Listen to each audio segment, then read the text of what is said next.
Mark 7 ପର୍ବ। ପରେ ଫାରୁସୀମାନେ ଓ ଜେରୁସାଲେମରୁ ଆସିଥିବା କେତେକ ଶାସ୍ତ୍ରୀ ତାହାଙ୍କ ନିକଟରେ ଏକତ୍ର ହେଲେ। ସେମାନେ ତାହାଙ୍କ ଶିଷ୍ୟମାନଙ୍କ ମଧ୍ୟରୁ କେତେଜଣଙ୍କୁ ଅଶୁଚି ଅର୍ଥାତ୍ ଅଧୁଆ ହାତରେ ଖାଇବାର ଦେଖିଲେ। ଫାରୁସୀମାନେ ସମସ୍ତ ଜିହୁଦୀ ଲୋକମାନେ ପ୍ରାଚୀନମାନଙ୍କ ପରମ୍ପରାଗତ ରୀତିନୀତି ପାଳନ କରି ଭଲ ରୂପେ ହାତ ନ ଧୋଇଲେ ଭୋଜନ କରନ୍ତି ନାହିଁ। ପୁଣି ହାଟ ବଜାରରୁ ଆସି ନିଜ ନିଜ ଉପରେ ପାଣି ନ ଛିଞ୍ଚିଲେ ଖାଆନ୍ତି ନାହିଁ। ଆଉ ଗିନା, ଢାଳ ଓ ପିତ୍ତଳର ପାତ୍ରଗୁଡ଼ିକ ପାଣିରେ ବୁଡାଇ ଧୋଇବା ଇତ୍ୟାଦି ଅନ୍ୟାନ୍ୟ ରୀତିନୀତି ପାଳନ କରିବା ନିମନ୍ତେ ସେମାନେ ଆଦେଶପ୍ରାପ୍ତ ହୋଇଅଛନ୍ତି। ଏଣୁ ଫାରୁସୀମାନେ ଓ ଶାସ୍ତ୍ରୀମାନେ ତାହାଙ୍କୁ ପଚାରିଲେ, ଆପଣଙ୍କର ଶିଷ୍ୟମାନେ ପ୍ରାଚୀନମାନଙ୍କର ପରମ୍ପରାଗତ ରୀତିନୀତି ଅନୁସାରେ କାହିଁକି ଆଚରଣ ନ କରି ଅଶୁଚି ହସ୍ତରେ ଭୋଜନ କରନ୍ତି? ସେ ସେମାନଙ୍କୁ କହିଲେ, ରେ କପଟିମାନେ, ଯିଶାୟ ତୁମମାନଙ୍କ ବିଷୟରେ ଯଥାର୍ଥ ରୂପେ ଭାବବାଣୀ କରିଅଛନ୍ତି। ଯେପରି ଲେଖା ଅଛି, ଏହି ଜାତି ମୁଖରେ ଆମ୍ଭକୁ ସମାଦର କରନ୍ତି, କିନ୍ତୁ ସେମାନଙ୍କ ହୃଦୟ ଆମ୍ଭଠାରୁ ଦୂରରେ ଥାଏ। ସେମାନେ ମନୁଷ୍ୟମାନଙ୍କ ବିଧିଗୁଡ଼ିକୁ ଧର୍ମର ଉପଦେଶ ବାଣୀ ବୋଲି ଶିକ୍ଷା ଦେଇ ବୃଥାରେ ଆମ୍ଭର ଆରାଧନା କରନ୍ତି। ତୁମେମାନେ ଈଶ୍ୱରଙ୍କ ଆଜ୍ଞା ପରିତ୍ୟାଗ କରି ମନୁଷ୍ୟମାନଙ୍କ ପରମ୍ପରାଗତ ରୀତିନୀତି ଧରି ବସିଅଛ। ପୁଣି ସେ ସେମାନଙ୍କୁ କହିଲେ, ତୁମେମାନେ ଆପଣା ଆପଣା ପରମ୍ପରାଗତ ରୀତିନୀତି ପାଳନ କରିବା ନିମନ୍ତେ ଈଶ୍ୱରଙ୍କ ଆଜ୍ଞା ବେଶ୍ ଅଗ୍ରାହ୍ୟ କରୁଅଛ।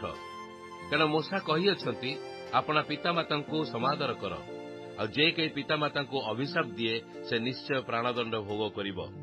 କିନ୍ତୁ ତୁମେମାନେ କୁହ, କେହି ଯେବେ ପିତା କି ମାତାଙ୍କୁ କହେ, ମୋଠାରୁ ଯାହାଦ୍ୱାରା ତୁମର ଉପକାର ହୋଇଥାନ୍ତା, ତାହା କର୍ବାନ ଅର୍ଥାତ୍ ମାନତ ହୋଇଅଛି, ତେବେ ତୁମେମାନେ ତାହାକୁ ତାହାର ପିତା କି ତାର ମାତାର କିଛି ଉପକାର କରିବାକୁ ଆଉ ଦେଉନଥାଅ।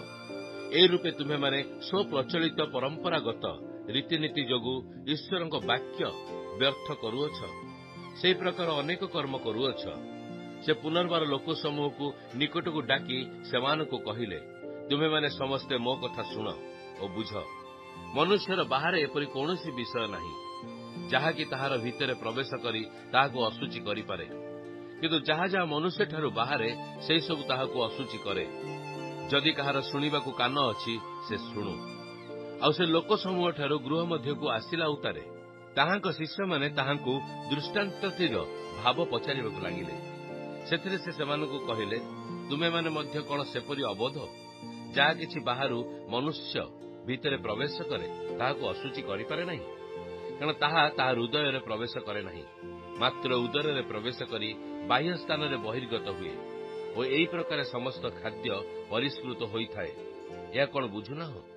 ଆଉ ସେ କହିଲେ, ଯାହା ମନୁଷ୍ୟଠାରୁ ବାହାରେ ତାହା ହିଁ ତାହାକୁ ଅଶୁଚି କରେ। କାରଣ ଭିତରୁ ମନୁଷ୍ୟ ହୃଦୟରୁ କୁଚିନ୍ତା ବାହାରେ, ବେଶ୍ୟାଗମନ, ଚୌର୍ଯ୍ୟ, ନରହତ୍ୟା, ବ୍ୟଭିଚାର, ଲୋଭ, ଦୁଷ୍ଟତା, ଶଠତା, କାମୁକତା, ଈର୍ଷାଦୃଷ୍ଟି, ନିନ୍ଦା, ଅହଙ୍କାର, ମୂର୍ଖତା। ଏହି ସମସ୍ତ ମନ୍ଦ ବିଷୟ ଭିତରୁ ବାହାରି ମନୁଷ୍ୟକୁ ଅଶୁଚି କରେ।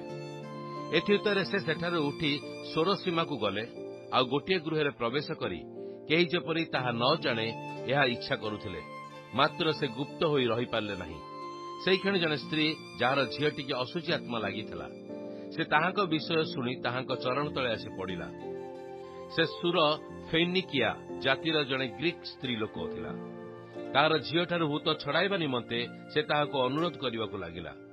ସେଥିରେ ସେ ତାହାକୁ କହିଲେ, ପ୍ରଥମେ ସନ୍ତାନମାନଙ୍କୁ ତୃପ୍ତ ହେବାକୁ ଦିଅ, କାରଣ ସନ୍ତାନମାନଙ୍କର ଆହାର ନେଇ କୁକୁରମାନଙ୍କ ପାଖରେ ପକାଇବା ଉଚିତ ନୁହେଁ। କିନ୍ତୁ ସେ ତାହାଙ୍କୁ ଉତ୍ତର ଦେଲା, ହଁ ପ୍ରଭୁ, କୁକୁରମାନେ ମଧ୍ୟ ମେଜ ତଳେ ପିଲାମାନଙ୍କର ଖାଦ୍ୟ ଗୁଣ୍ଡି ଗୁଣ୍ଡା ଖାଆନ୍ତି।